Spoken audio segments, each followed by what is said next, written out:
The autumn wind carried dust and mockery through Silver Ridge's main street as Jack Sullivan counted out his final coins on the weathered counter of the land office. $1 silver.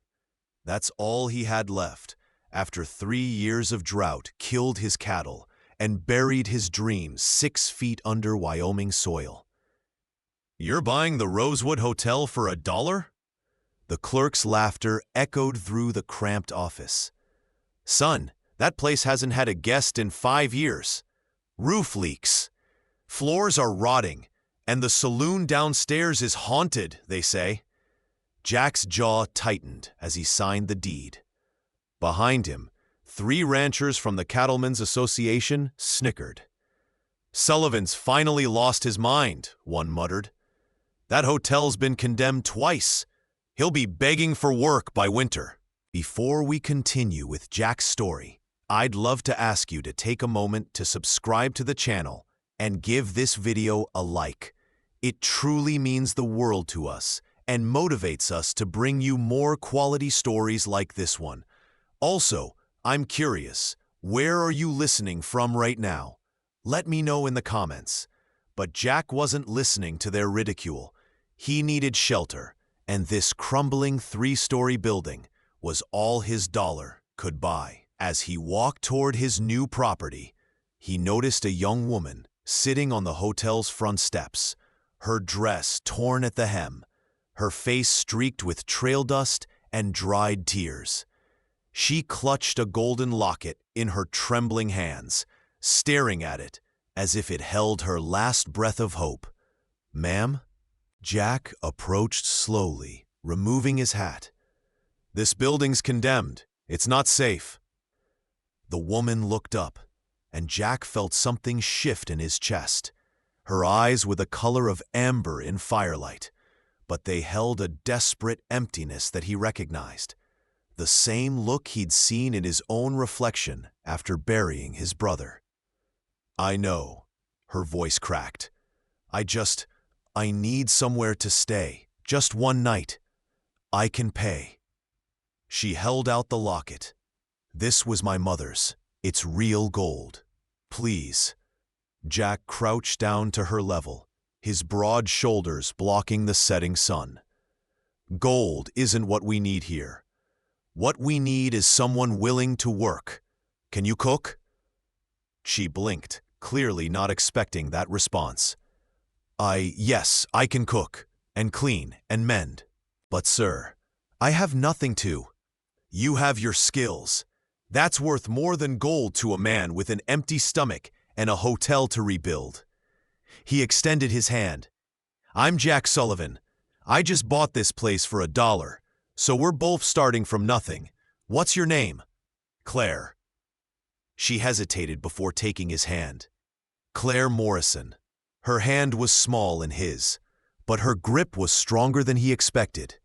As he helped her to her feet, he noticed the bruises around her wrist, finger-shaped marks that told a story he didn't need to hear aloud. "You running from someone, Claire?"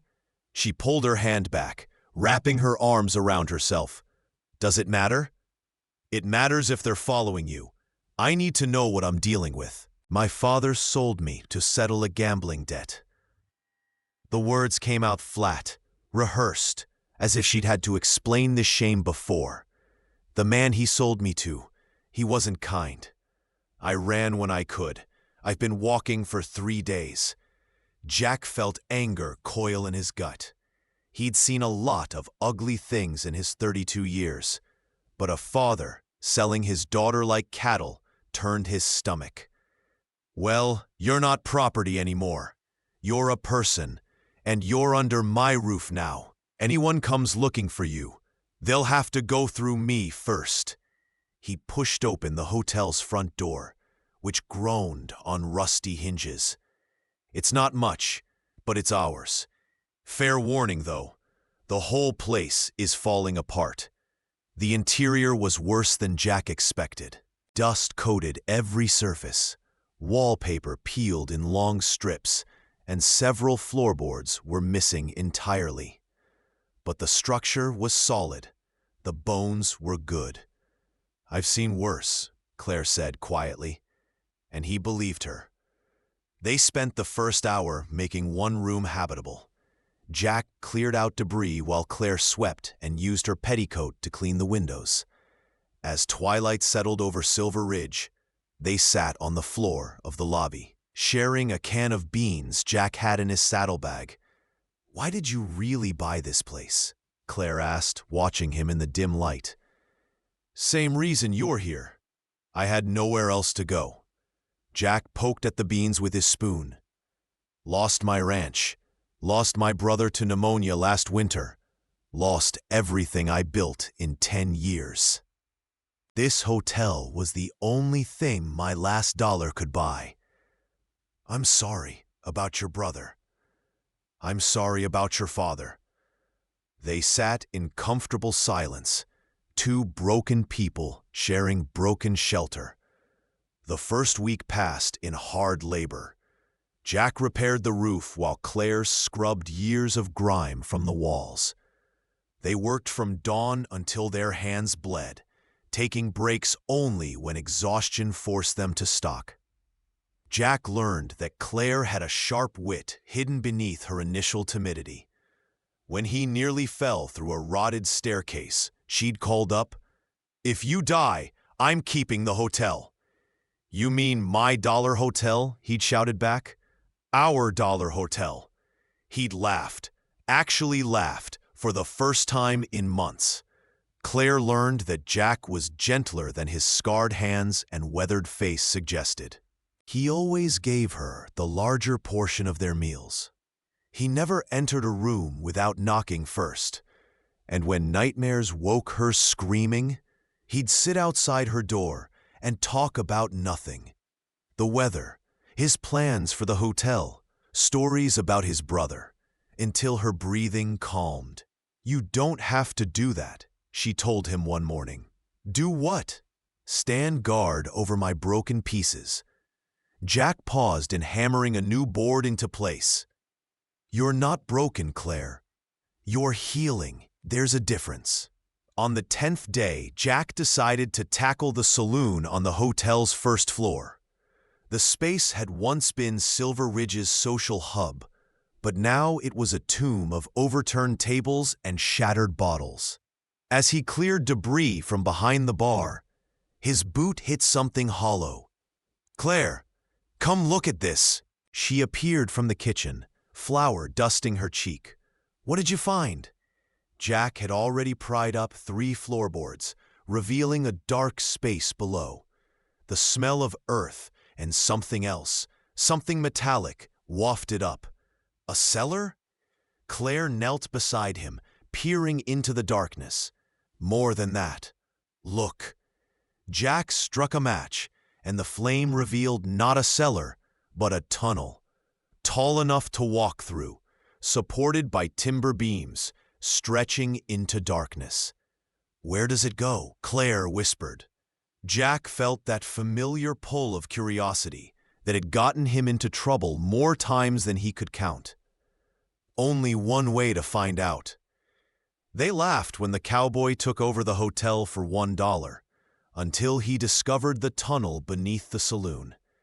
Armed with lanterns and rope, they descended into the tunnel. The passage was surprisingly well constructed, with packed earth walls and a level floor.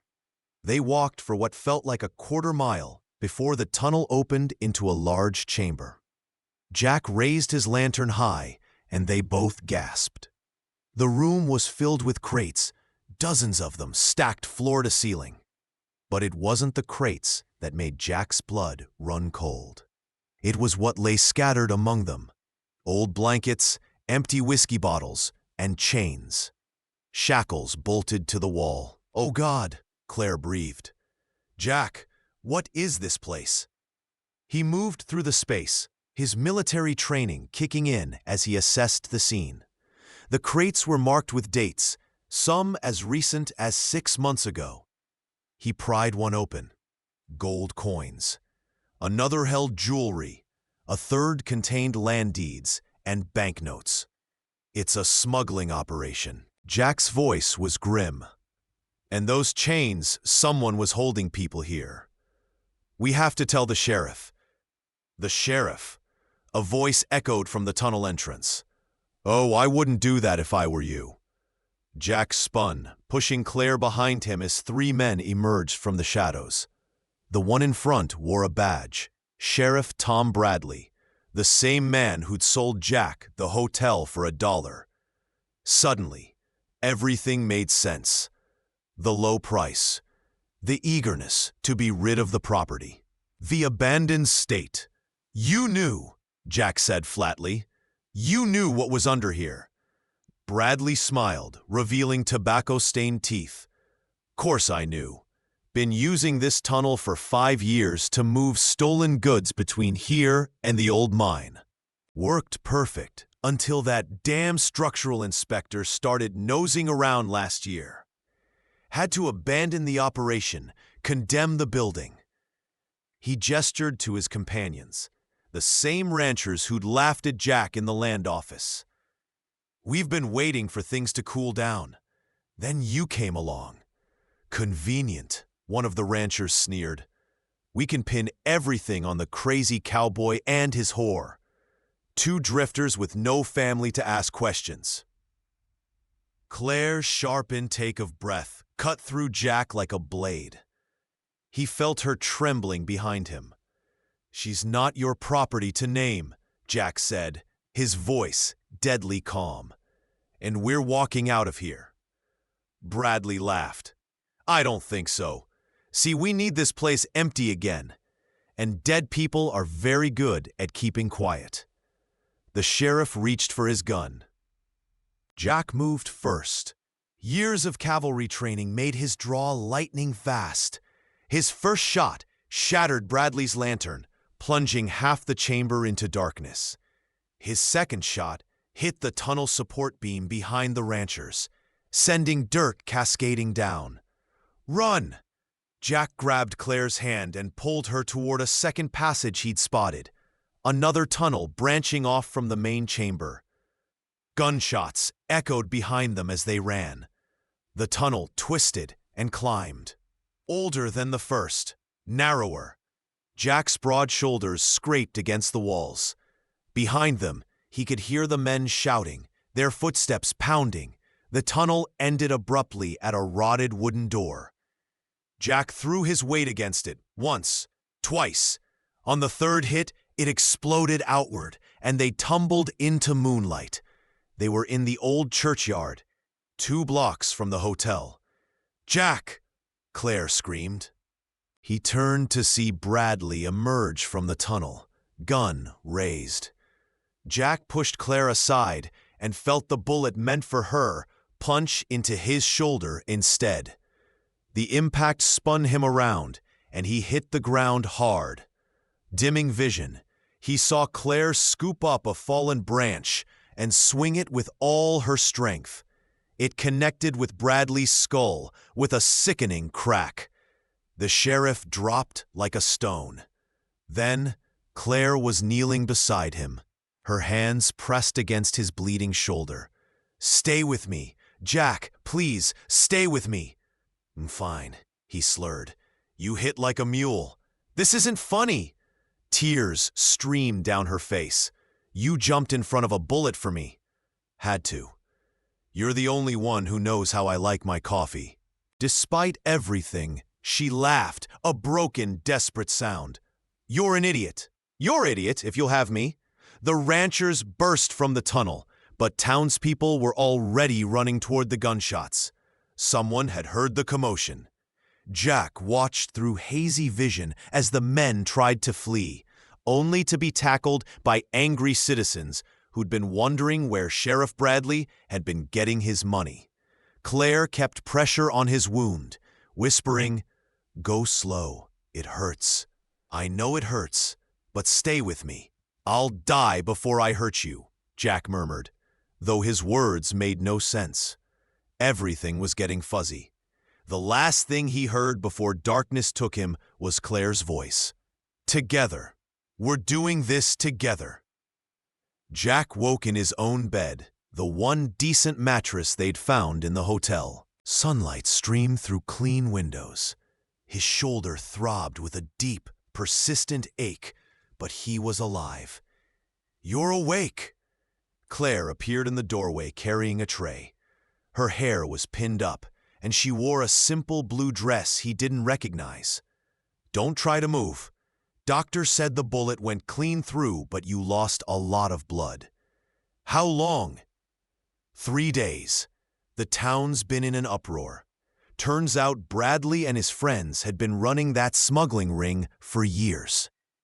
They'd steal from travelers, hold them in that chamber until they could be moved or... She trailed off, swallowing hard. There are families who finally have answers about missing loved ones. Jack tried to sit up, wincing. Claire rushed forward, helping him adjust the pillows. "The hotel?" he asked. "Still standing. Actually, the town council came by yesterday. With Bradley arrested and his assets seized, they're using his confiscated money to compensate his victims. They've allocated funds to help us repair the hotel properly." She smiled, and it transformed her face. "Turns out your dollar investment is paying off." "Our dollar investment," Jack corrected. She sat on the edge of the bed, her hand finding his. "Jack, about what you said. Before you passed out, did you mean it?"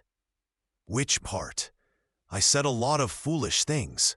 "The part about being your idiot." Jack's rough fingers intertwined with hers. "I meant every word. I know we've only known each other 2 weeks.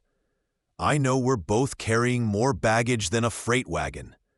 But Claire, when I thought that bullet might hit you..." He stopped, his throat tight. "I see a woman worth saving, worth fighting for, worth building a life with." "I'm not looking to be saved, Jack Sullivan." "Good, because I'm not looking to save anyone. I'm looking for a partner. Someone to build this ridiculous dollar hotel with. Someone to burn dinner with on bad days and celebrate with on good ones. Someone to face whatever comes next together." Claire leaned forward, her forehead resting against his. "Together," she whispered. "Together," he confirmed. Their first kiss tasted like coffee and second chances. 6 weeks later, Jack stood in the hotel's refurbished lobby, adjusting his collar for the 100th time. The space was transformed.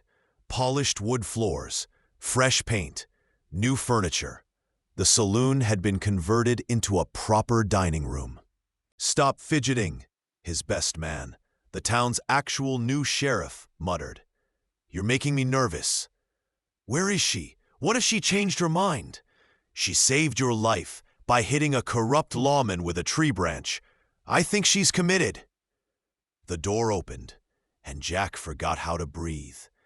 Claire walked toward him in a simple white dress, carrying wildflowers they'd picked together that morning.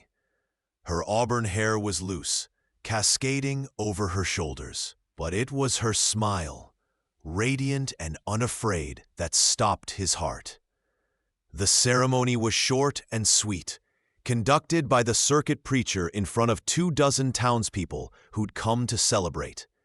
When Jack kissed his bride, the small crowd erupted in cheers. At the reception in their hotel dining room, Claire pulled him close as someone played fiddle. "You know they still talk about it," she murmured against his chest. "How you bought this place for $1. "Best dollar I ever spent." "You didn't buy the hotel, Jack. You bought a new life, for both of us." "No," he corrected, spinning her gently. "We built a new life. There's a difference." As they danced, Jack looked around at their hotel, their home. The building that everyone said was worthless had become the heart of Silver Ridge.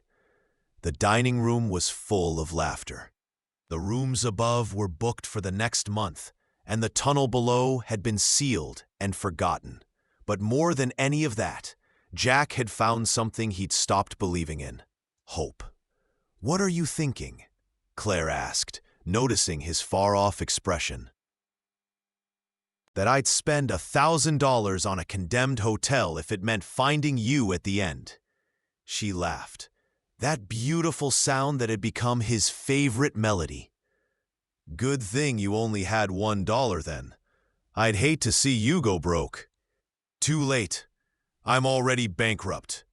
What? You've stolen every last piece of my heart, Mrs. Sullivan. I'm completely broke. Claire stood on her tiptoes to kiss him, uncaring of their audience. Then I guess we're even. Because you're not property. You're a person, and you're mine. Years later, when travelers would ask how the Rosewood Hotel became the most successful establishment in Silver Ridge, Jack and Claire would share a knowing look. We bought it for $1, Jack would say, and discovered something more valuable than gold beneath the saloon, Claire would add, squeezing his hand. They never specified whether they meant the recovered stolen goods that helped rebuild the town, or the foundation of trust they'd built in those dark tunnels. Some treasures weren't meant to be explained, only experienced. The morning after their wedding, Claire woke to find Jack's side of the bed empty. Panic seized her chest before she heard the rhythmic sound of hammering from below. She dressed quickly and descended to find her husband on a ladder, repairing the crown molding in the main hallway. Couldn't sleep? She asked, admiring the way his muscles flexed with each swing of the hammer. Jack glanced down, a sheepish grin crossing his face. Old habits. Been waking at dawn for 30 years. Figured I might as well be useful. He climbed down and pulled her close, sawdust dusting his shirt. Besides, wanted to finish this before our first guest arrives this afternoon. Guest? Claire raised an eyebrow. You booked someone without telling me? Not exactly booked. More like inherited. Jack's expression grew serious. Remember how I told you about my brother Daniel? Before he died, he was writing to a woman back east, a schoolteacher named Abigail. She's been traveling for 3 weeks to get here. Doesn't know Daniel's gone. Claire's heart constricted. Oh, Jack, I wrote her after the funeral, but the letter must not have reached her in time. She'll arrive on the afternoon stage, expecting to meet the man she was planning to marry. He ran a hand through his dark hair. I have to tell her. And I figured the least I could do was offer her a place to stay while she figures out what to do next. This was why she loved him. This bone-deep decency that made him take on other people's burdens as if they were his own. We'll tell her together, Claire said firmly, and she can stay as long as she needs. Abigail Winters stepped off the stagecoach at precisely 2 o'clock. A small woman with steel-gray eyes and auburn hair pinned in a severe bun. She carried herself with the rigid posture of someone who'd learned to take up as little space as possible in the world. Jack stepped forward, hat in hand. Miss Winters, I'm Jack Sullivan, Daniel's brother. Abigail's face lit with relief. Mr. Sullivan, I'm so pleased to finally... She stopped, her sharp eyes catching something in Jack's expression. Where is Daniel? There was no gentle way to say it.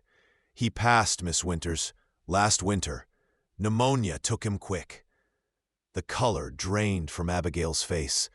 She swayed, and Claire rushed forward to steady her. I wrote you, Jack continued, his voice rough with old grief. Sent the letter to your last address. I left Boston 6 weeks ago. Everything to come here and marry a man who's... She couldn't finish. Dead, Jack said quietly. I'm sorry. If I'd known you hadn't gotten my letter, I would have sent another. Hell, I would have traveled to Boston myself to stop you. Abigail straightened, pride pulling her spine rigid. I appreciate your honesty, Mr. Sullivan. If you could direct me to the nearest hotel, I'll impose on your kindness no further. You're looking at it, Claire said gently. The Rosewood Hotel. My husband and I run it. and you're welcome to stay as our guest until you decide what you'd like to do. I couldn't possibly. You can and you will. Jack's tone left no room for argument. Daniel would have wanted us to help you. Your family, Miss Winters, or you would have been. Abigail's composure cracked then, tears spilling down her cheeks. Claire guided her inside, away from the curious eyes of townspeople gathered around the stage stop. Over the following weeks, Abigail became part of their small household.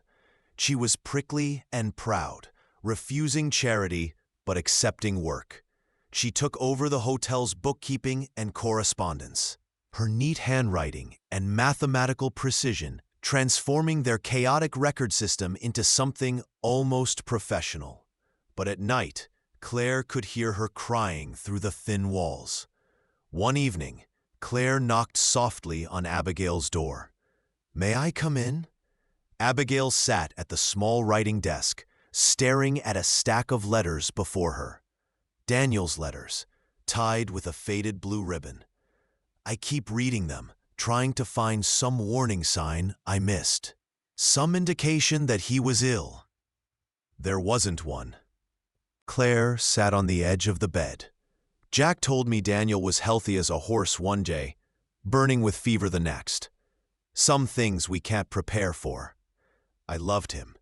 Abigail's voice broke. "I know that sounds absurd. We never met in person, but his letters were so full of hope and dreams. He made me believe I could have a different life than the one my father planned. Endless years teaching other people's children while having none of my own. It's not absurd," Claire said softly. "I fell in love with Jack in less than 2 weeks. Sometimes the heart knows before the mind catches up." Abigail turned to face her. "How did you do it? How did you trust again after whatever made you run?" Claire hesitated, then pulled up her sleeve, revealing the faded bruises on her wrist. "My father sold me to pay his gambling debts. The man who bought me thought he owned me, body and soul.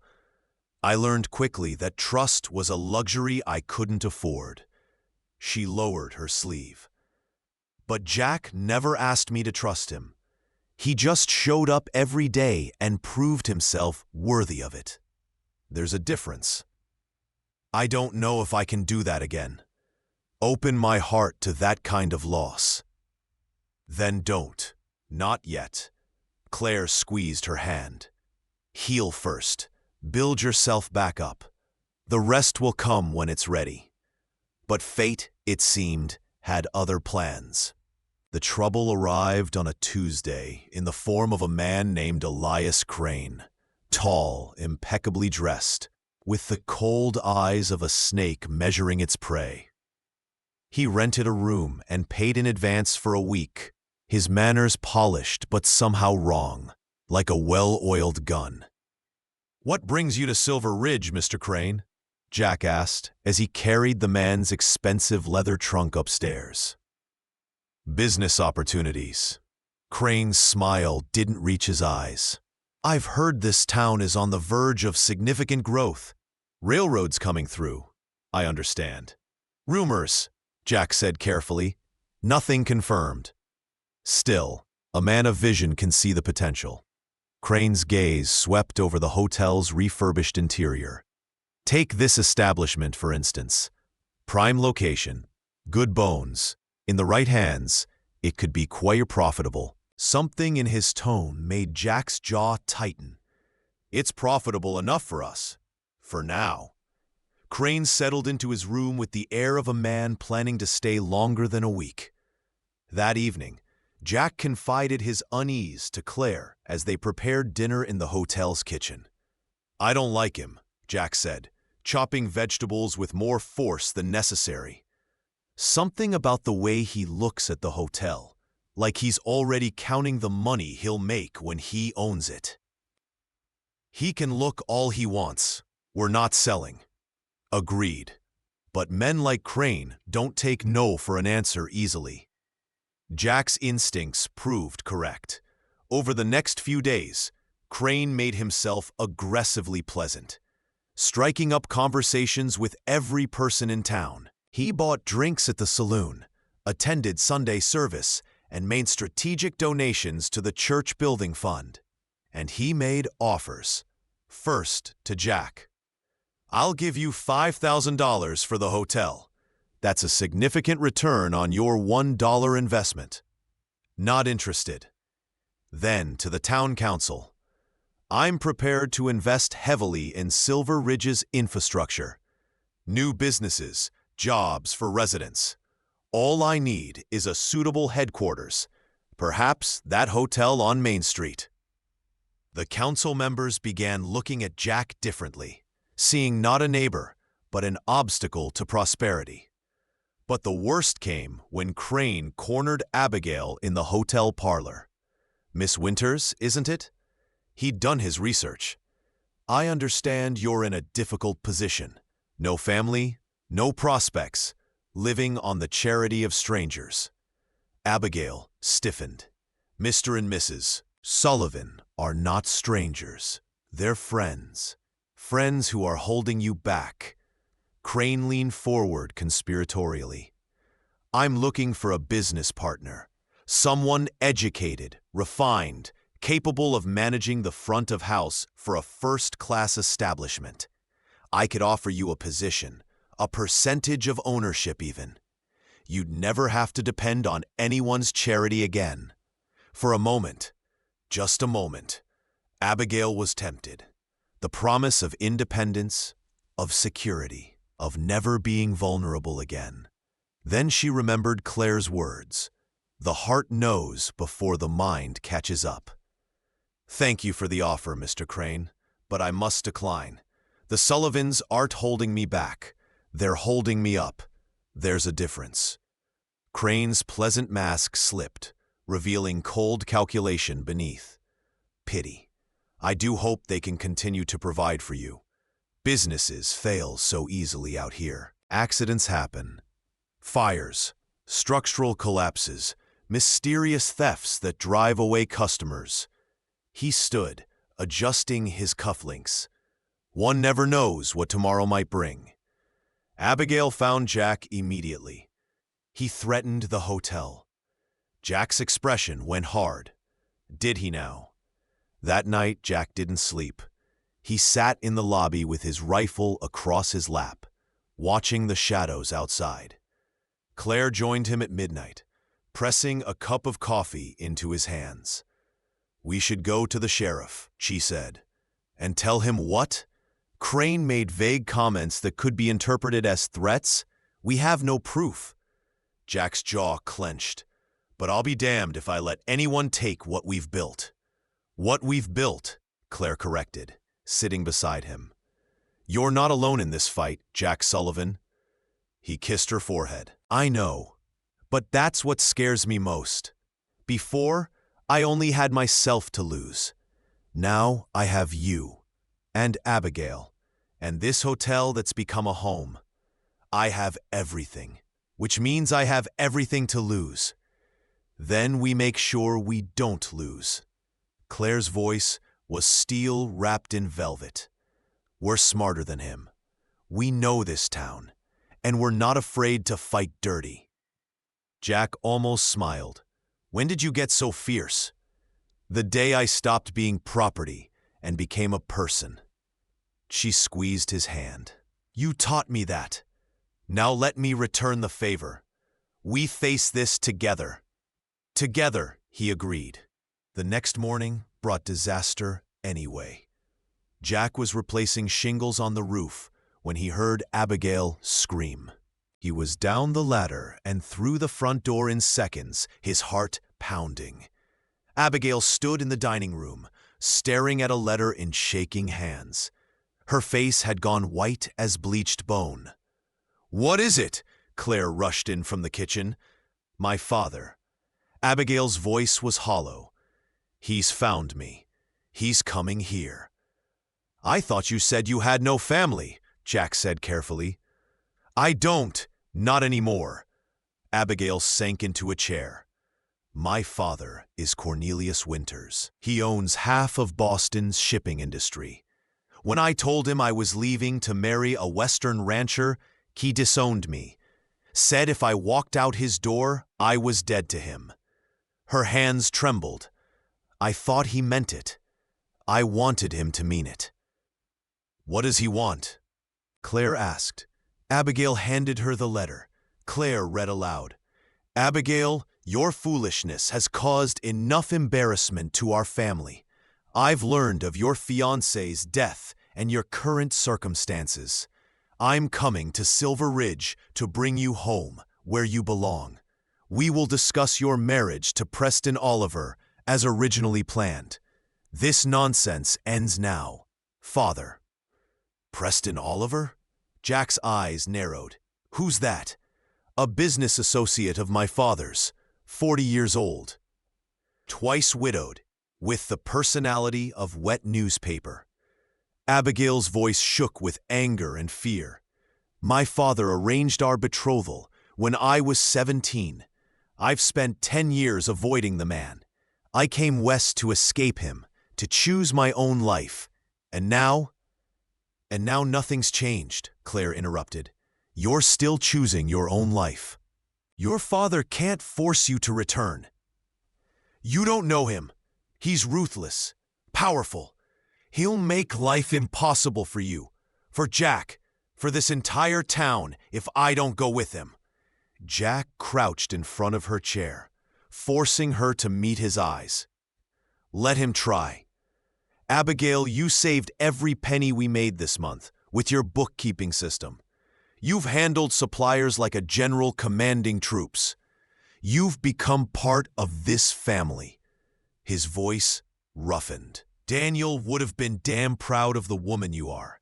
I'm not letting his memory be dishonored by some Boston tyrant dragging you back to a life you don't want.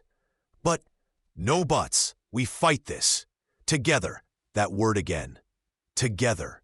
It seemed to be the foundation on which the Rosewood Hotel was truly built. Cornelius Winters arrived 3 days later in a private coach that cost more than most houses in Silver Ridge. He was a broad-shouldered man in his 60s, with iron-gray hair and eyes like chips of ice. Behind him came Preston Oliver, exactly as Abigail described, a pale man with thin lips and the bearing of someone who'd never been told no. And behind them, like a bad penny, was Elias Crane. So that's the connection, Jack muttered, watching from the hotel window. Crane's working for Winters. Cornelius strode into the Rosewood Hotel as if he owned it, Preston and Crane flanking him like trained dogs. Abigail! His voice boomed through the lobby. Gather your things. We're leaving within the hour. Abigail descended the stairs slowly, her spine straight, her hands steady. Hello, Father. I'm afraid I won't be joining you. Silver Ridge is my home now. Don't be ridiculous. You have no money, no prospects, I have a job. I have friends. I have a life I chose for myself. Abigail's voice never wavered. That's more than I ever had in Boston. Cornelius's face purpled with rage. You're living off the charity of these frontier trash, working like a common servant. I won't allow it. Frontier trash? Jack stepped forward, every muscle tense. That's real rich coming from a man who treats his own daughter like property. Stay out of this, cowboy. This is family business. She is family, Claire said, appearing at Jack's side, which makes it our business. Preston Oliver spoke for the first time, his voice reedy and entitled. Abigail, be reasonable. You're not getting any younger. Your father has generously convinced me to overlook your adventures. We can still salvage this. Salvage? Abigail laughed, sharp and brittle. You mean you'll still take the damaged goods? How magnanimous, Preston. But I'm afraid I must decline.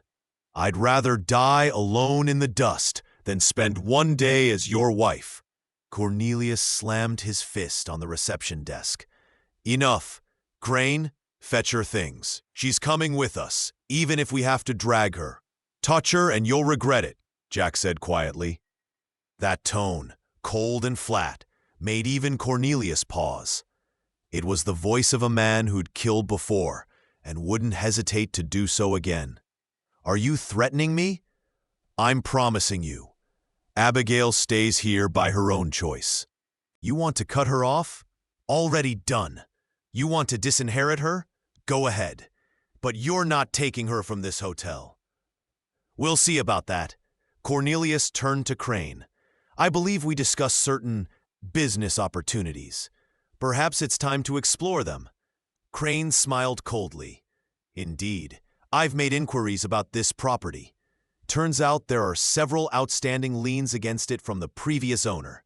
Sheriff Bradley's debts. Debts that I've purchased. The total comes to $8,000, due immediately. Jack's stomach dropped. Bradley's debts aren't ours. We bought the property legally.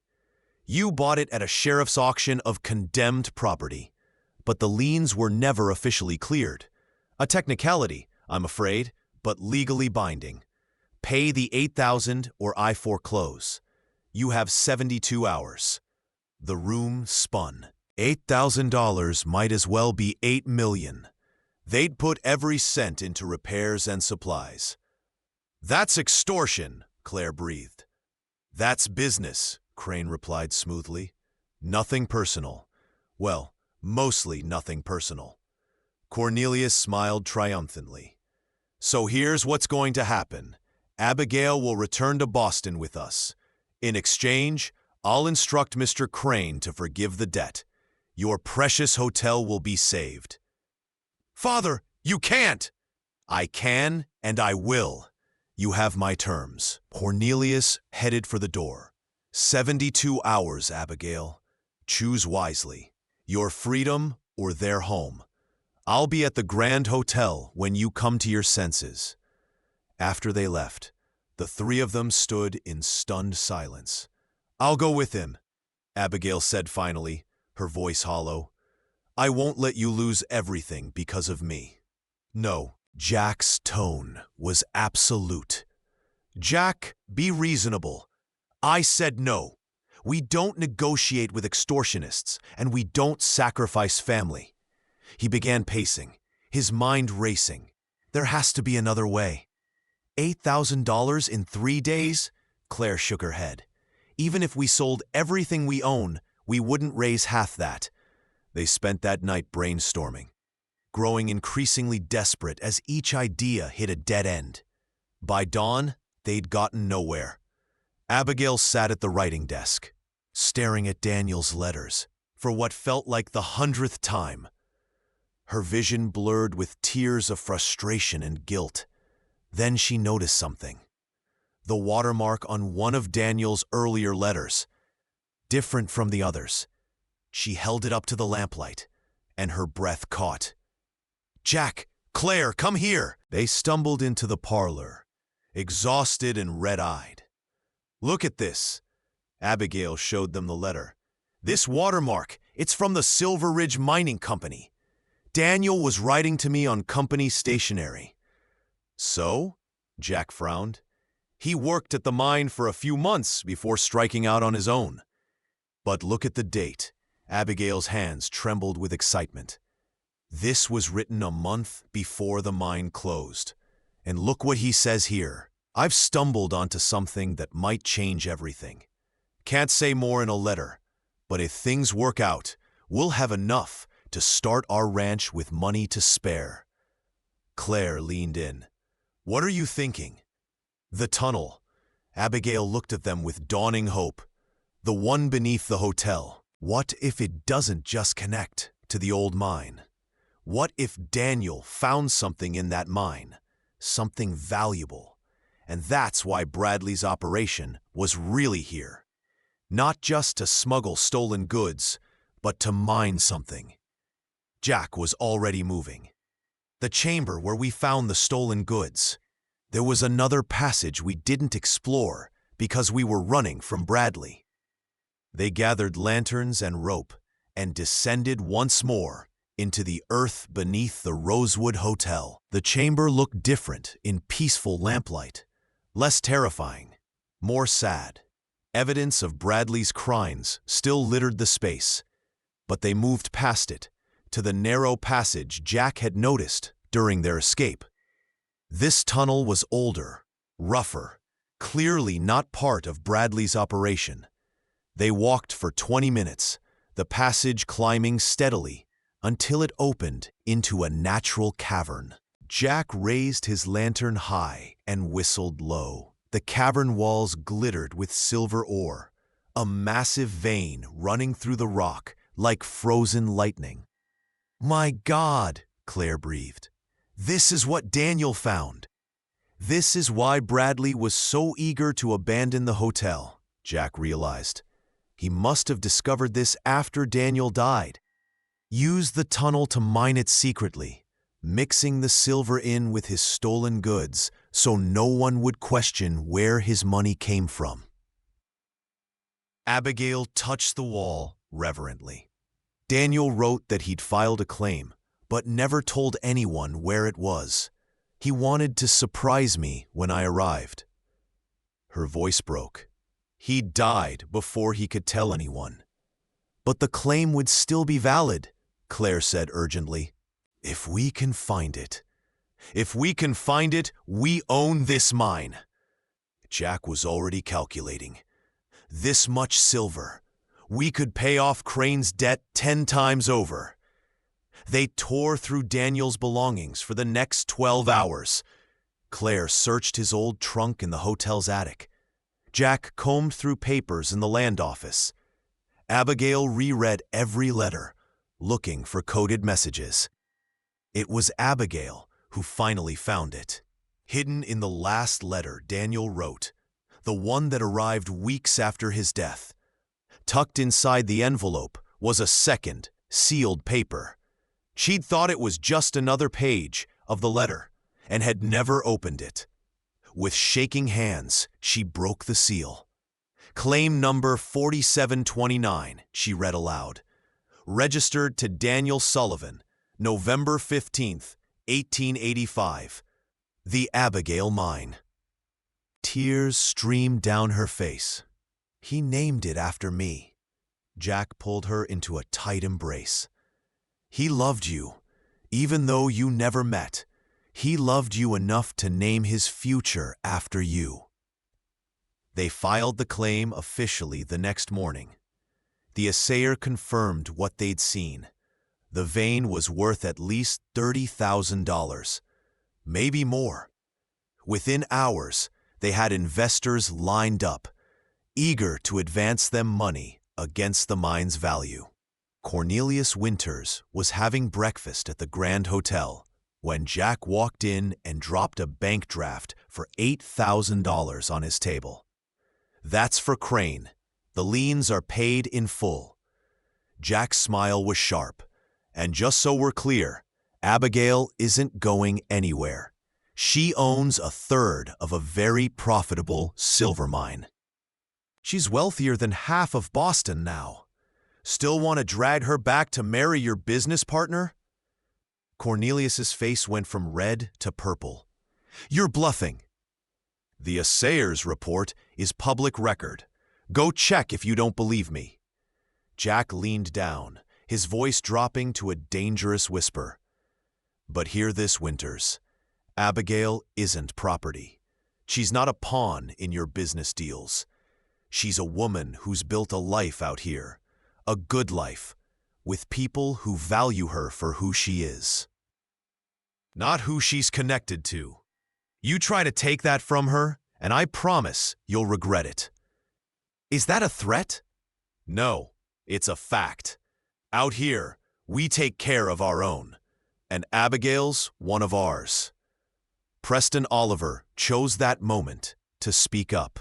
Cornelius, perhaps we should reconsider. If Miss Winters has indeed acquired wealth— Shut up, Preston! Cornelius glared at Jack. Fine. She can rot out here with you frontier trash. But don't come crying to me when this all falls apart. Wouldn't dream of it, Jack said cheerfully. Have a safe trip back to Boston." When he returned to the Rosewood Hotel, he found Abigail and Claire in the kitchen, making celebration pies. "It's done," Jack announced. "Your father's leaving on the afternoon stage." Abigail set down her rolling pin, flour dusting her cheeks. "Thank you. For everything. For not letting him take me. For believing I was worth fighting for." "You are worth fighting for," Claire said firmly. "And now you're wealthy enough that you could go anywhere, do anything. You could even go back to Boston on your own terms if you wanted." "I could," Abigail agreed. She looked around the hotel kitchen, modest, warm, filled with the smell of baking bread and fresh coffee. "But why would I leave home?" Jack's throat tightened. "You mean it? You want to stay?" "I mean it. This hotel, this town, you two, this is where I belong." Abigail smiled, and it transformed her severe features into something radiant. "Besides, someone needs to keep your bookkeeping in order. Left to yourselves, you'd probably trade the hotel for a handful of beans." "It was $1, not beans," Jack protested. "And look how well that turned out," Claire laughed. They celebrated that night with most of Silver Ridge. The hotel dining room overflowed with neighbors who'd stood by them, who'd refused to be swayed by Crane's money or Winter's influence. The new sheriff raised his glass. "To the Rosewood Hotel and the stubborn fools who refused to give up on it. To second chances," someone else called. "To family you choose," another voice added. Jack pulled Claire close, watching their friends and neighbors celebrate. "We did it," he murmured against her hair. "We did," she agreed. "But Jack, if you ever buy property without consulting me again, I'm going to brain you with a frying pan." He laughed, the sound rich and genuine. "Yes, ma'am." Across the room, Abigail stood talking with the town's doctor, a widower named Samuel Chen, who'd been making excuses to visit the hotel with increasing frequency. Jack noticed the way Samuel looked at Abigail and the way she blushed when he smiled. Maybe, Jack thought, Daniel's final gift to Abigail wasn't just the mine. Maybe it was bringing her to Silver Ridge, to a place where she could build a life on her own terms, surrounded by people who saw her value. "You're thinking too hard," Claire said. "I can practically hear the wheels turning. Just thinking about how $1 changed everything." "It wasn't the dollar, Jack. It was you. Your kindness. Your stubborn refusal to give up." She turned in his arms, looking up at him with those amber eyes that still took his breath away. "You saved me that day on the hotel steps. But you know what? I saved you too. How do you figure? You were just surviving before, working yourself to the bone, alone, with nothing to live for but the next day's labor. Now, you're living. There's a difference." Jack kissed her then, deep and thorough, uncaring of their audience. When they finally broke apart, Claire was breathless. What was that for?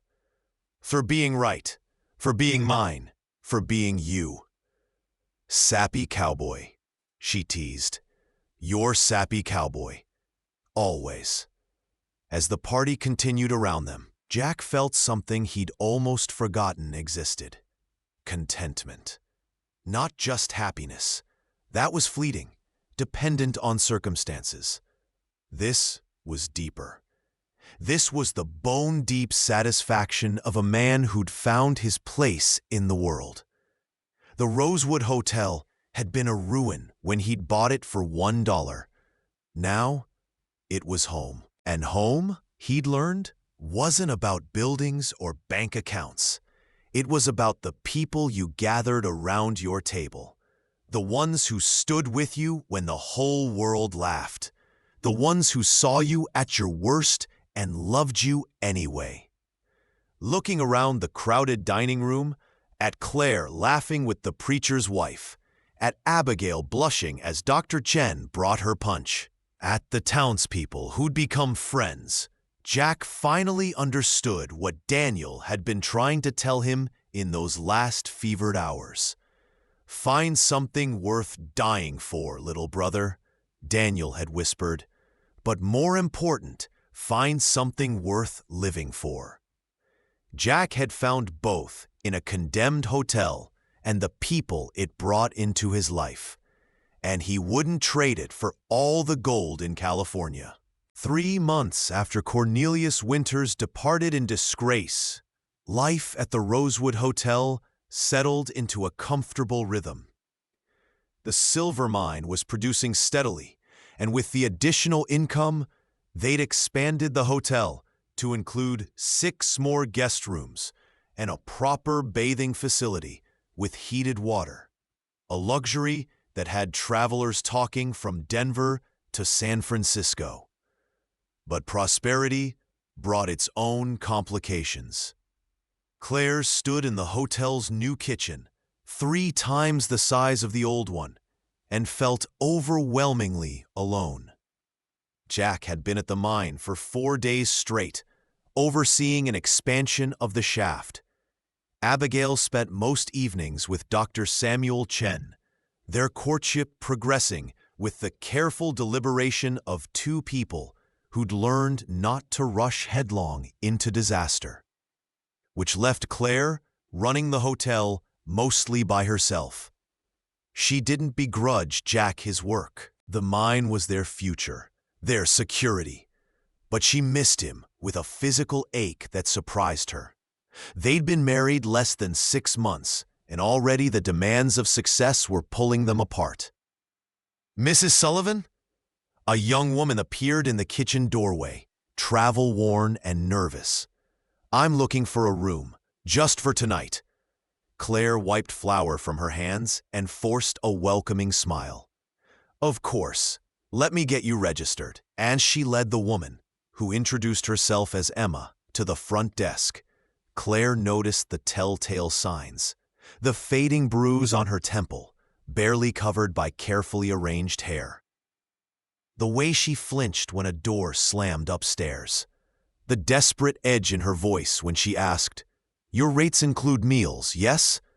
Claire knew that desperation. She'd worn it like a second skin not so long ago. "For you, meals are included," Claire said firmly. "And we have a bathing room if you'd like to wash up. No extra charge." Emma's eyes filled with tears. "Thank you. You don't know what this means." "I think I do," Claire said gently. "You running from someone?" Emma's face crumpled. "My husband, when he drinks, he gets mean, real mean. Last night, he came at me with a belt buckle. I waited until he passed out, and I ran. But I don't know where to go. I have nowhere." Claire's heart constricted with memory and rage. "You're safe here. No one's going to hurt you under this roof. I promise you that." She got Emma settled, brought her a hot meal, and watched her eat like someone who hadn't seen food in days. When Emma finally retired to her room, Claire sat alone in the lobby, staring at the framed deed on the wall. "Gold isn't what we need here. You are." Jack's words from their first meeting echoed in her mind. He'd seen her value when she couldn't see it herself. Maybe she could do the same for Emma. The idea started small, just offering Emma work in exchange for room and board. But as Claire lay awake that night in the big bed that felt too empty without Jack, the idea grew. How many women were out there right now, trapped in situations like she and Emma had been? Desperate, hopeless, thinking they had no choices. The Rosewood Hotel had been condemned when Jack bought it for $1. Everyone said it was worthless. But with work and belief and stubborn refusal to give up, it had become something valuable. Couldn't the same be true for people? When Jack finally returned 2 days later, dusty and exhausted, he found Claire in their private parlor, surrounded by papers covered in calculations and notes. "What's all this?" He kissed the top of her head, savoring the familiar scent of her hair. An idea. Claire pulled him down onto the settee beside her. Jack, what if we use some of the mine money to help women who are in situations like I was? We have the space now. We could offer them work, teach them skills, help them get back on their feet. Jack studied her face, the fierce determination in her amber eyes, the set of her jaw. This was important to her. Tell me more. There's a woman staying with us right now, Emma. She's running from an abusive husband with nothing but the clothes on her back. I gave her a job, but it made me think, how many more are there? Women who need somewhere safe to go, just for a little while, until they can build their own lives? A sanctuary, Jack said slowly. Exactly. We wouldn't advertise it, wouldn't make it official. Just quietly help the women who need it. Give them the same chance you gave me. Jack pulled her close, breathing in her warmth. You don't need my permission for this, Claire. You're not asking me to approve your idea. You're telling me what you've already decided to do. Am I right? She nodded against his chest. Good, because that's the woman I married. The one who hits corrupt sheriffs with tree branches and builds empires out of desperation. He tilted her chin up to meet his eyes. But I'm worried about you. You've been running this place alone while I'm at the mine. That's not sustainable. That's not fair to you. I can handle it. I know you can. But you shouldn't have to. We're partners, remember? Together. He paused. I've been thinking about hiring a mine foreman. Someone I trust to oversee operations, so I don't have to be there every day. Truth is, I miss you. Miss waking up next to you. Miss our morning coffee. Miss everything. Claire felt tears prick her eyes. I miss you too. So much it scares me sometimes. Then it's settled. I'll promote Tom Richardson to foreman. He knows the mine as well as I do. And we'll use the money to hire more staff for the hotel. That way we can help women like Emma without running ourselves into the ground. When did you get so wise? The day I met a woman on some hotel steps who taught me that surviving and living are two different things. They made love that night, with the desperate tenderness of two people remembering why they'd fought so hard to be together. Afterward, wrapped in each other, Jack traced the faded scars on Claire's wrists. Do they still hurt? No, not anymore. She covered his hand with hers. You healed me, Jack Sullivan. Not just the bruises, but the broken parts underneath. We healed each other. The next weeks, word spread quietly through the network of desperate women. The Rosewood Hotel became known as a place where a woman could find safety, no questions asked. Emma stayed on as kitchen help. 2 more women arrived, Sarah, escaping an arranged marriage, and Margaret, widowed and destitute with 3 children. Claire threw herself into the work with fierce purpose. She taught the women to cook, to clean, to manage accounts. More importantly, she taught them that they were not property, not damaged goods, not worthless. They were people, and they were worth fighting for. But not everyone approved. The trouble started when Emma's husband, Garrett, showed up at the hotel, drunk and belligerent, demanding his property back. Jack met him at the door. Your wife doesn't live here. The hell she doesn't. I tracked her here. Now get out of my way before I make you. You can try, Jack said mildly, but I should warn you, I'm not in the habit of letting men abuse women under my roof. Garrett took a swing. Jack ducked easily. The man was sloppy drunk and put him on the ground with one efficient punch. Now, Jack said, hauling Garrett to his feet, you're going to walk away. You're going to leave Emma alone. And if I see you around this hotel again, I won't be so gentle. Clear?" Garrett spat blood and fury. "This ain't over. A man's got rights to his wife. Not here, he doesn't." After the sheriff escorted Garrett out of town, Emma collapsed in Claire's arms, sobbing with relief and residual terror. "He'll come back," Emma whispered. "Men like him always come back." "Then we'll be ready," Claire promised. But privately, she worried. They couldn't fight every violent man in the territory. There were too many, and the law didn't always side with women who ran from their husbands. The problem came to a head 2 weeks later, when Margaret's wealthy in-laws arrived from St. Louis with a court order giving them custody of her children. They claimed she was an unfit mother, destitute, living in a hotel, working as a common laborer. Margaret's anguished screams as they tried to take her children echoed through the hotel. Jack and Claire rushed downstairs to find Margaret clinging to her youngest, a 3-year-old boy named Thomas, while 2 grin-faced lawyers brandished legal documents. "This is a lawful order," one lawyer said coldly. "The children belong with their father's family. They'll be properly cared for, educated, raised in a suitable environment." "I'm their mother," Margaret's voice broke. "You can't take my babies!"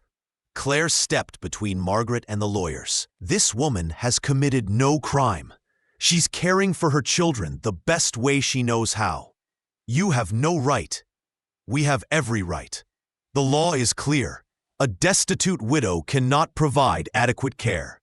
The lawyer's eyes swept over the hotel with thinly veiled disgust. Living in charity, dependent on strangers? What kind of life is that for children? Abigail appeared from the office, her voice sharp as cut glass. "Actually, Mrs. Patterson is not destitute. She's an employee of the Rosewood Hotel with a guaranteed salary and accommodations. Furthermore, she owns shares in a silver mine worth approximately $5,000. Everyone turned to stare at Abigail. "What?" Margaret breathed. Abigail held up a legal document.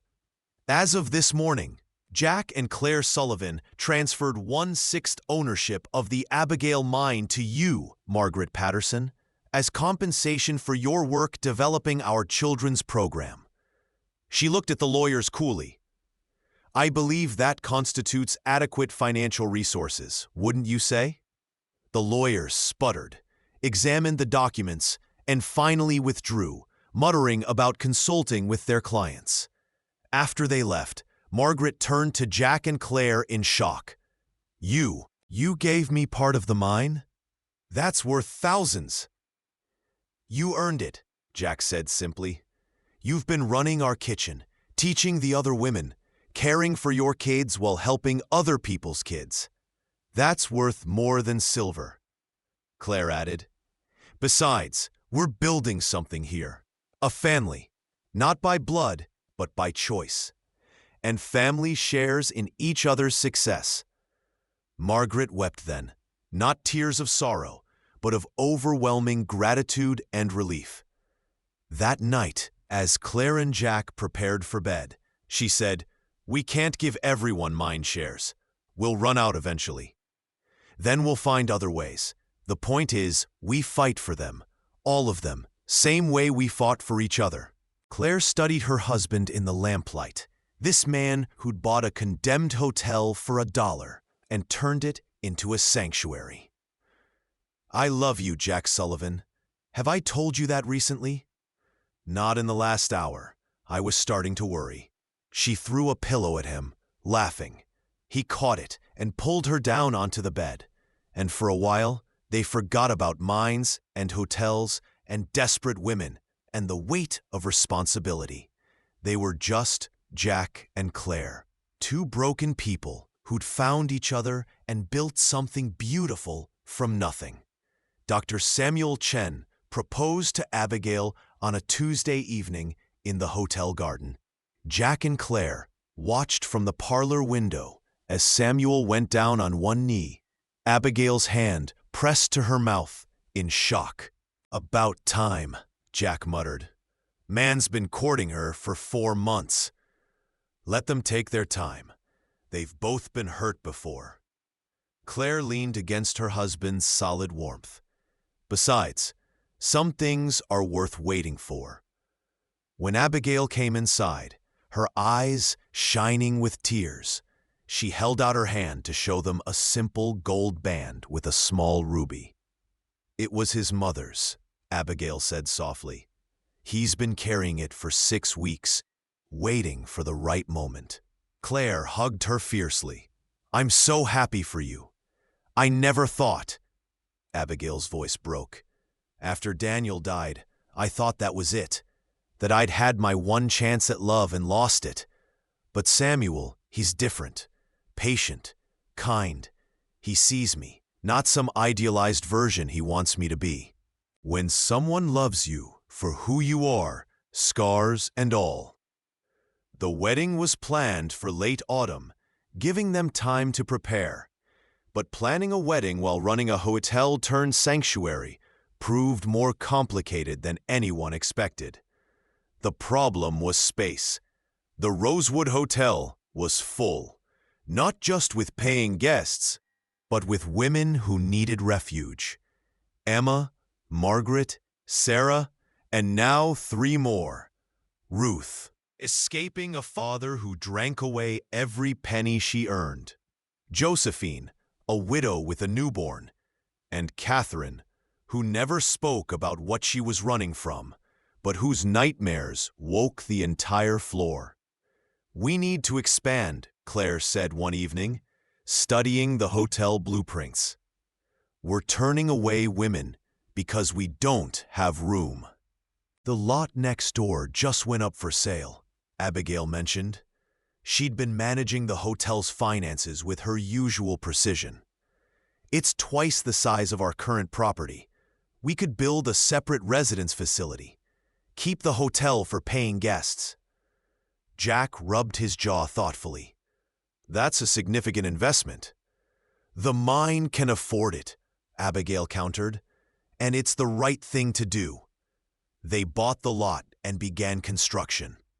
But building projects always attracted attention, and not all of it welcome. Reverend Blackwood was the first to voice opposition. He cornered Jack after Sunday service, his face purple with righteous indignation. "Mr. Sullivan, I've heard disturbing rumors about your hotel harboring fallen women." "Fallen women?" Jack's voice went dangerously quiet. "You mean women who've been beaten, starved, and abandoned?" "Those fallen women? Women who've abandoned their marital vows, fled from their rightful husbands, forsaken their duties. Their duty to be punching bags? Their duty to starve quietly? Their duty to let their children be stolen by in-laws who see them as property?" Jack stepped closer, his considerable size suddenly menacing. "Reverend, I suggest you reread the parts of your Bible about helping the least among us, because right now you sound more like the Pharisees than Jesus." The Reverend sputtered, but Jack had already walked away. The confrontation sparked a divide in Silver Ridge. Some townspeople supported the hotel's mission. Others, like Reverend Blackwood, saw it as an affront to the natural order.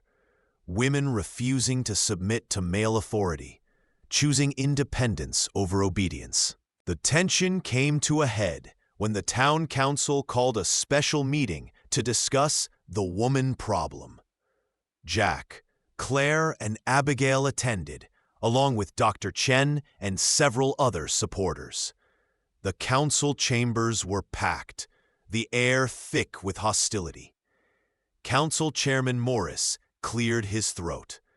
"We've received complaints about the Rosewood Hotel, specifically concerns that it's become a haven for women fleeing legitimate marriages, undermining family stability." "Legitimate marriages?"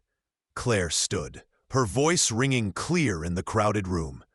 Is it legitimate when a man beats his wife until she can't walk? Is it legitimate when he drinks away the food money and lets his children starve? Is it legitimate when he sells his daughter to pay his gambling debts? Gasps rippled through the crowd, because those are the legitimate marriages these women are fleeing. And if this town thinks women should just endure that kind of treatment silently, then Silver Ridge has lost its soul.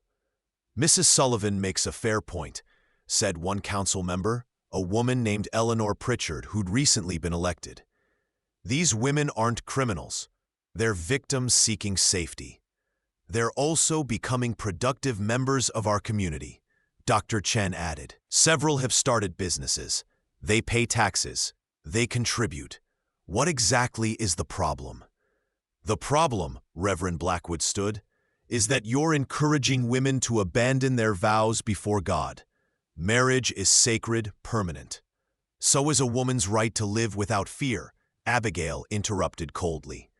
I notice you don't preach about the sanctity of marriage when men abandon their families. Only when women dare to save their own lives. The debate raged for hours. Finally, Chairman Morris called for order. The council will take this under advisement. No decisions will be made tonight. He gavelled the meeting closed. As they filed out, a woman grabbed Claire's arm. "Thank you," she whispered, "for saying what needed saying, for giving women like us hope." Claire looked at her, really looked, and saw the familiar signs, the long sleeves, despite the warm evening, the careful makeup over a bruised cheek, the desperate hunger for validation. "Come to the hotel tomorrow," Claire said quietly. "We'll have room for you soon." The woman's eyes filled with tears. "I can't. My husband will never hurt you again if you don't let him.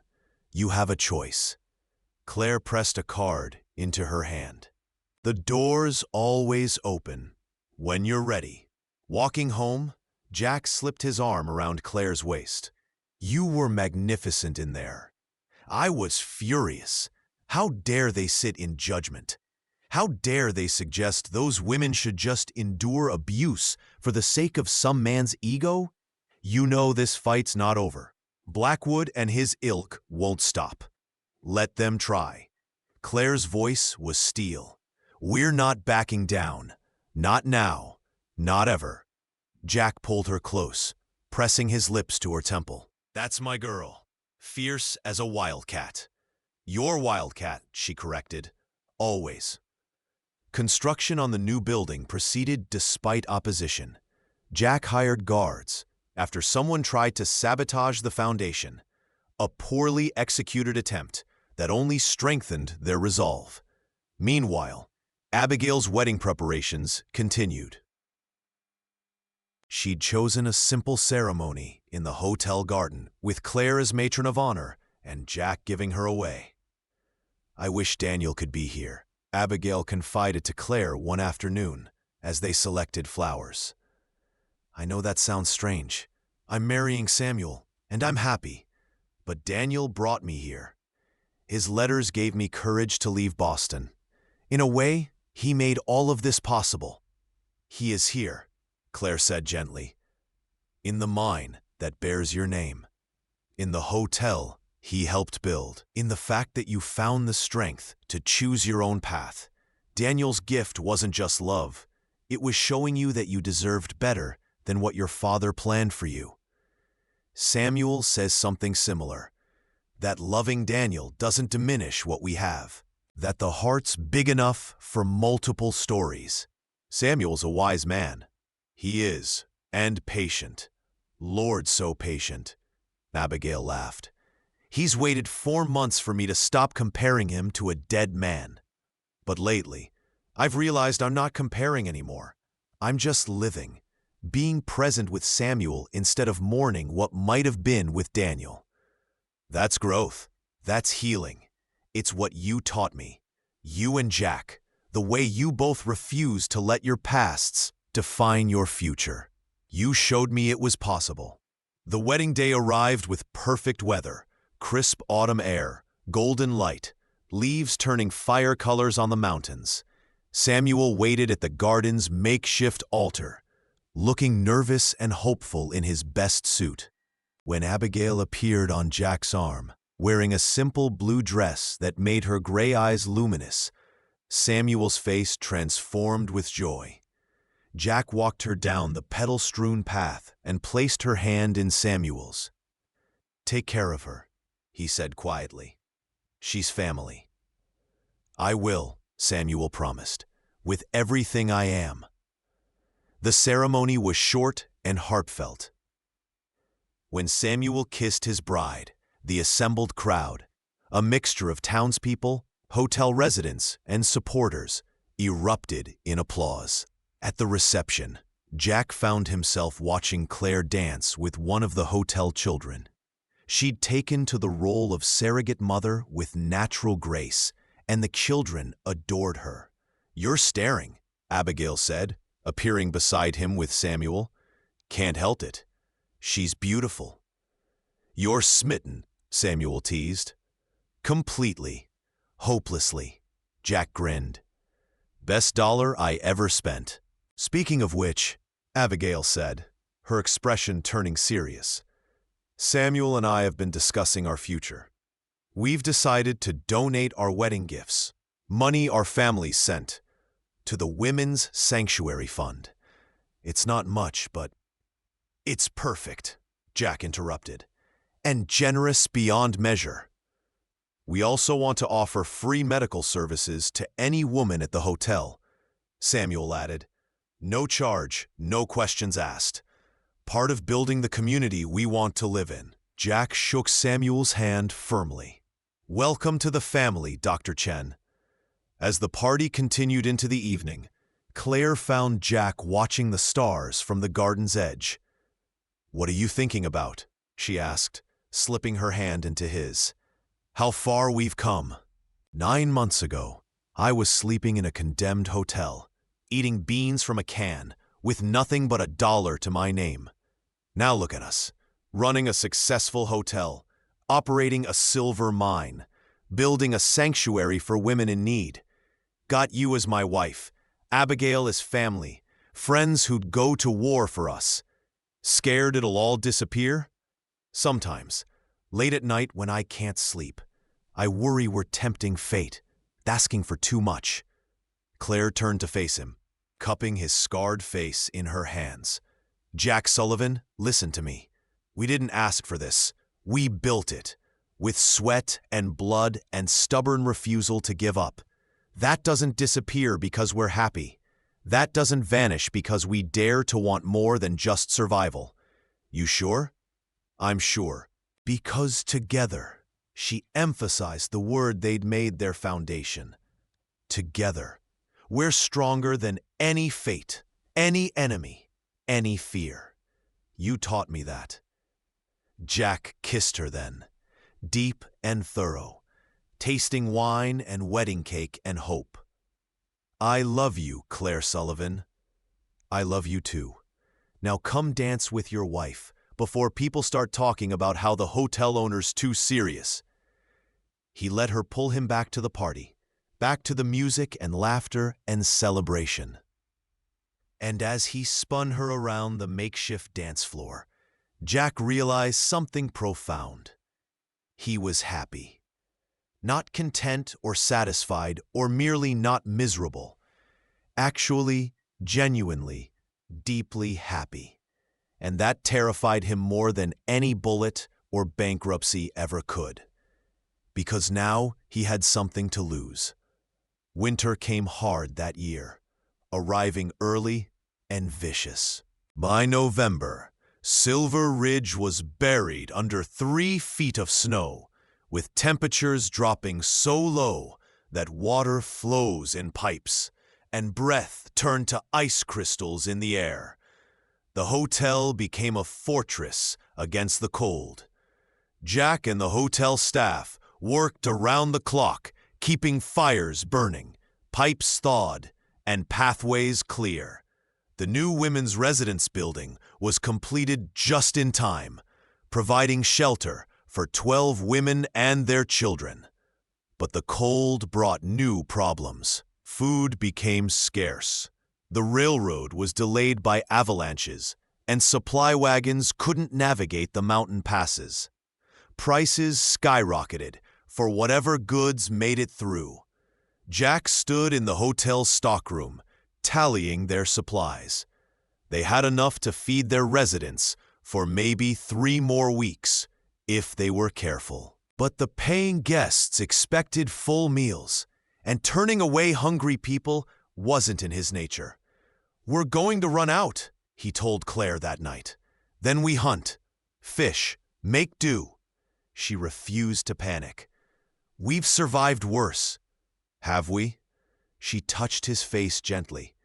"Yes, we have, and we'll survive this too." But the universe wasn't done testing them.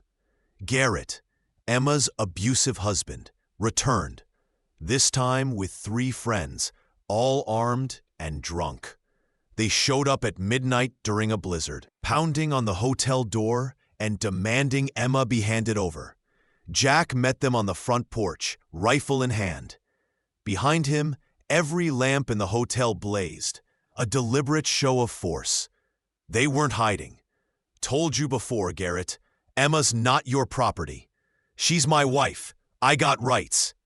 You got nothing. Now get off my property before I shoot you for trespassing.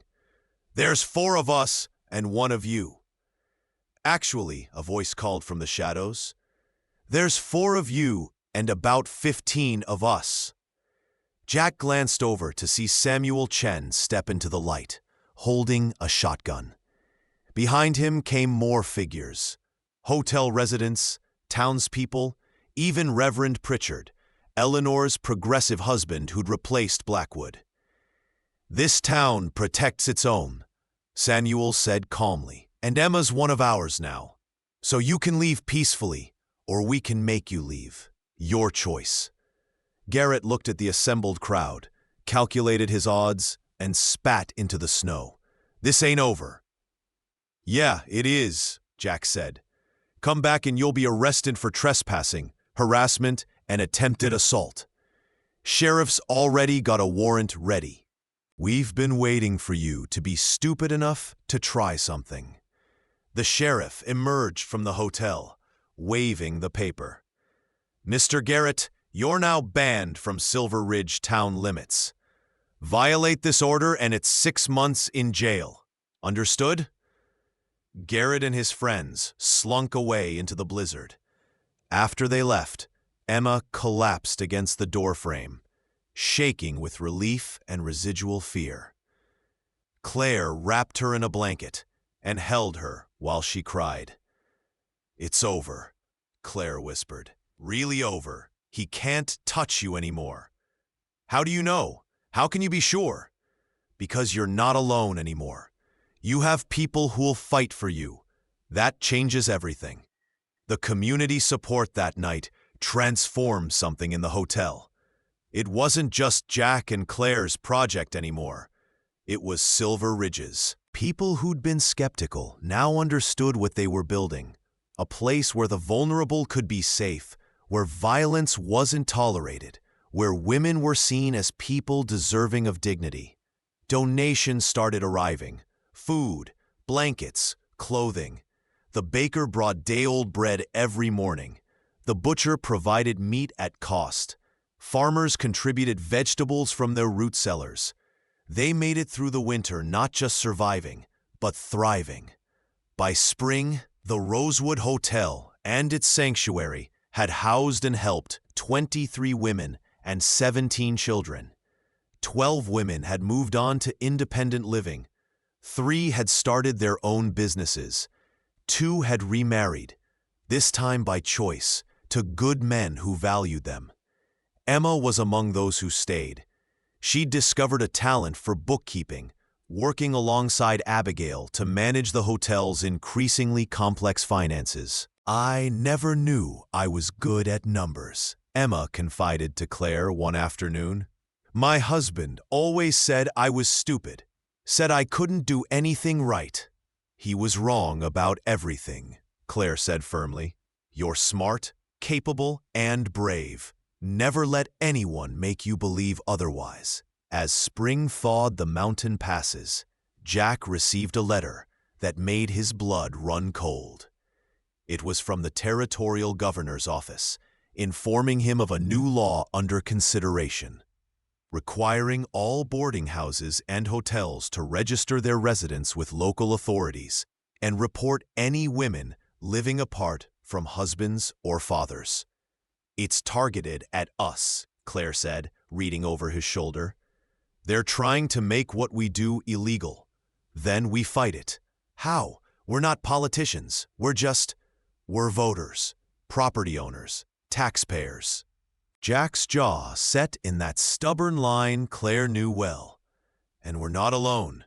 Samuel's on the town council now. Eleanor Pritchard has connections in the territorial legislature. We have allies. What followed was a crash course in political activism. Claire wrote letters, dozens of them, to legislators, newspapers, women's organizations back east. Abigail used her Boston connections to rally support from progressive societies. Jack and Samuel organized town hall meetings, bringing in women who'd been helped by the sanctuary to tell their stories. The fight was exhausting and often discouraging. For every supporter, they encountered 10 opponents who believed women belonged under male control. But they didn't give up. In June, a representative from the territorial legislature visited Silver Ridge to investigate the woman problem personally. Jack and Claire prepared carefully for his arrival, making sure he'd meet their residents, hear their stories, see the productive community they'd built. The representative, a stern man named Harrison Cole, arrived expecting to find moral decay and social disorder. Instead, he found children learning to read in the hotel's makeshift school, women working in a cooperative garden, a thriving community built on mutual support rather than domination. I'll be honest, Cole said at the end of his visit, sitting in the hotel parlor with Jack and Claire. I came here ready to shut you down. The reports made this place sound like a den of iniquity. And? Jack asked carefully. And I see women building lives, children being cared for, a community pulling together. Cole leaned back, studying them. I'm not going to say I agree with everything you're doing. My wife would have my hide if she heard me admitting this, but maybe there's a place for something like this, for women who genuinely need help. That's all we're asking for, Claire said. A chance for women to choose their own paths, to be safe, to be valued. Cole left the next day with a stack of testimonials and a promise to advocate against the proposed law. 3 weeks later, they received word that the legislation had been tabled indefinitely. They'd won. That night, the hotel erupted in celebration. Someone produced a fiddle, and the lobby became an impromptu dance hall. Children raced through the corridors, shrieking with laughter. Women who'd arrived broken and hopeless now smiled, danced, sang. Jack found Claire in the middle of the chaos, pulled her into his arms, and kissed her soundly. We did it, he murmured against her lips. We did, she agreed. But Jack? Yeah? This is just the beginning. There are thousands more women out there who need help. This fight's never really over. I know, but tonight, let's just celebrate the fact that we're winning. So they danced, surrounded by the family they'd chosen, in the hotel that had brought them together. And for one perfect night, the world was exactly as it should be. On a warm July evening, Claire stood in the hotel garden and realized she was late. Not just a few days late, but 3 weeks past when her monthly should have arrived. Her hand went instinctively to her stomach, and she felt equal parts terror and joy. A baby.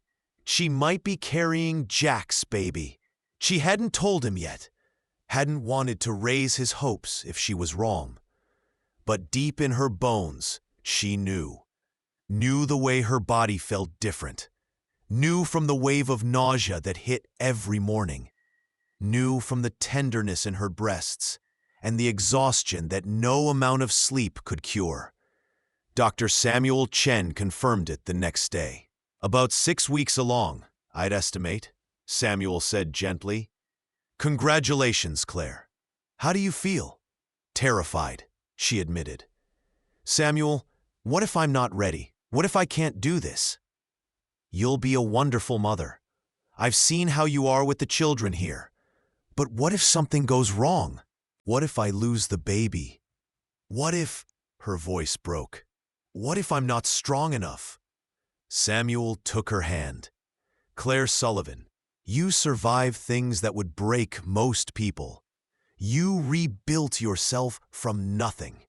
You fought for justice, built a sanctuary, changed countless lives. You're one of the strongest people I know." He smiled. "This baby is lucky to have you as a mother." She cried then, tears of fear and relief and overwhelming emotion. That evening, she told Jack. They were in their private rooms, preparing for bed. Jack was pulling off his boots when Claire said, "I have something to tell you." Something in her tone made him freeze. "What's wrong?" "Nothing's wrong. At least I don't think so. But things are going to change." Jack stood, crossing to her in 2 strides. "Claire, you're scaring me. What is it?" She took his hand and placed it over her still flat stomach. "We're going to have a baby." For a moment, Jack didn't move, didn't breathe. Then his face crumpled, and he dropped to his knees, pressing his forehead against her belly. "A baby," he whispered. "We're going to have a baby." "Are you happy?" Claire asked, running her fingers through his hair. He looked up, and she saw tears streaming down his face. "Happy? Claire, I don't have words. Terrified, thrilled, honored." He stood, pulling her into his arms so gently, as if she'd become fragile. "How are you feeling? Are you well? Do you need anything? Should you be resting?" She laughed through her own tears. "I'm fine. Samuel says everything looks good. But Jack, I'm scared." "Me too," he admitted. "What if I'm a terrible father? What if I don't know what to do?" "Then we'll figure it out together, like everything else." That word again. Together. Their foundation, their promise, their truth. Jack held her for a long time, his hand protective over where their child grew. "This baby is going to be so loved," he murmured, "so wanted, so valued. We're going to give them everything we never had." "Safety," Claire said. "Choice," Jack added. "Love. So much love." They stood in the lamplight. 2 people who'd started with nothing, who'd built an empire from a dollar and a dream, now creating new life together. The news spread through the hotel like wildfire. Within a day, Claire couldn't walk through the lobby without someone asking how she felt, offering advice, or gifting her hand-knitted baby items. Emma declared herself Claire's personal assistant, taking over the more strenuous hotel duties. Abigail began planning a nursery with the precision of a military campaign. Margaret's children made cards welcoming their new cousin. But not everyone was thrilled. Claire's father appeared 6 weeks later, the man who'd sold her to pay his debts, who she'd thought she'd never see again. He showed up drunk, as usual, demanding money. "Heard you struck it rich out here," Frank Morrison slurred, cornering Claire in the hotel lobby. "Figure you owe me.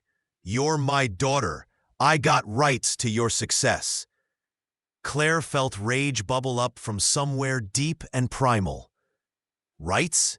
You sold me. You traded your own daughter for poker chips. You have no rights to anything from me. Now that ain't fair. I was in a bad spot. Didn't have a choice. There's always a choice. You chose cards over me. You chose your addiction over your daughter. Those were your choices. Claire's hand went protectively to her stomach. And now I'm choosing to never let you near my family again. Your family? You mean that cowboy you married? The one who bought a condemned hotel for $1? Frank laughed mockingly. Heh, I heard that story. You both think you're so special, but you're just trash pretending to be respectable. Jack appeared from the office, and his expression was murderous. Get out. Or what? You gonna hit an old man? No, I'm going to have the sheriff arrest you for trespassing and harassment. Jack moved to stand beside Claire, his presence solid and protective. You're not welcome here. You lost the privilege of calling Claire your daughter the day you sold her. Now leave before I forget I'm a civilized man. Frank looked between them, calculating. Then his eyes landed on Claire's barely visible pregnancy bump. A baby, huh? Well, I guess that makes me a grandfather. Figure that's worth something. You'll never meet my child, Claire said, her voice shaking with fury. Never. You don't get to pretend to be family now. You don't get to rewrite history. You are nothing to me. Nothing to my baby. Now get out. Frank left, cursing and stumbling, but he returned the next day, and the day after. Always drunk, always demanding money, always trying to guilt Claire into compliance. Finally, Jack and the sheriff went to Frank's camp on the edge of town. Here's what's going to happen, Jack said, dropping a stack of money on Frank's makeshift table. This is $500, enough to get you to California and stake a claim there. You're gonna take it and you're gonna leave. Today, if you ever come near Claire or our family again, I'll make sure you regret it. And that's not a threat, it's a promise. Frank grabbed the money greedily. 500? That's it? Your wife's sitting on a fortune and you're offering me? Take it or leave it. But if you leave it, you're getting nothing and you're still leaving town. Sheriff's already got vagrancy charges ready to file. Frank took the money and was gone by sunset. When Jack returned to the hotel, he found Claire in their rooms, crying. He's gone, Jack said gently, pulling her into his arms. For good this time. I know I should feel relieved, but mostly I just feel sad. He's my father. He should have loved me, should have protected me. Instead, he saw me as something to sell. His failure doesn't define your worth. You know that, right? I do, but it still hurts. Jack held her while she cried, mourning the father she'd never really had, the childhood that had been stolen, the wounds that would probably never fully heal. Our baby will never know that kind of pain, Claire said finally, wiping her eyes. We're going to love them so fiercely that they'll never doubt their value. Damn right we are. As autumn returned and Claire's belly grew round with life, the hotel prepared for its newest resident. They converted a room next to Jack and Claire's private quarters into a nursery. Abigail organized a baby shower that half the town attended. Dr. Chen made sure Claire had the best prenatal care available. And Jack became hilariously overprotective. You shouldn't be carrying that. Jack, it's a plate. Still, let me get it. I'm pregnant, not fragile.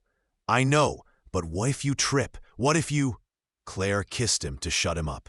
I love you, but if you don't let me do normal activities, I'm going to brain you with that plate I'm not allowed to carry. He laughed, sheepish. Sorry, I want everything to be perfect.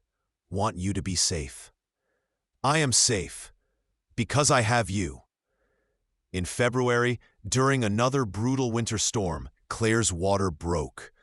The labor was long and difficult.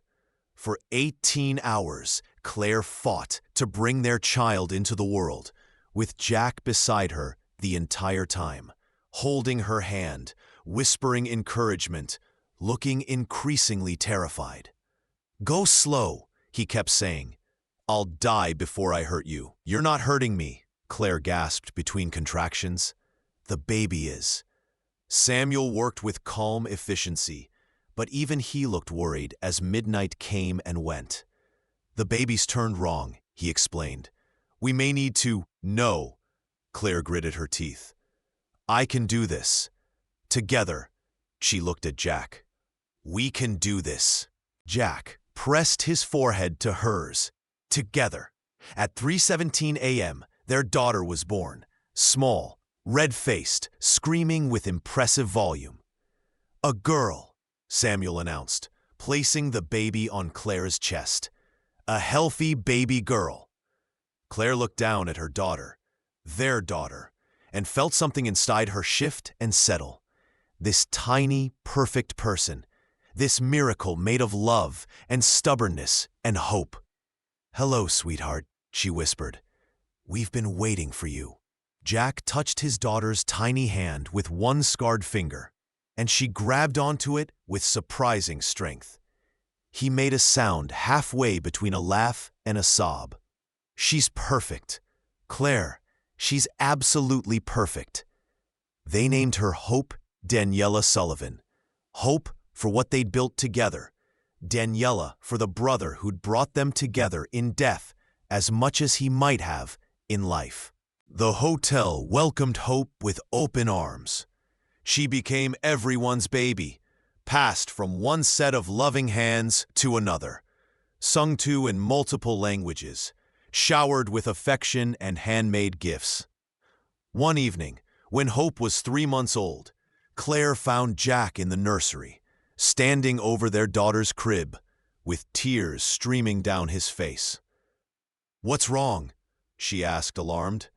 "Nothing. Everything. He couldn't finish." Claire wrapped her arms around him from behind, and they stood together, watching their daughter sleep.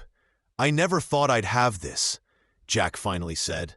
"A family, a home, a purpose beyond just surviving." He turned to face Claire. "A year and a half ago, I had $1 and a condemned building. Now I have everything." "We have everything," Claire corrected, "and we built it together." Jack kissed her then, soft and reverent. "Best dollar I ever spent. Best locket I never traded," Claire replied. They stood in the nursery's gentle lamplight, two broken people who'd healed each other, who'd built an empire from nothing, who'd created life and hope and family from dust and desperation.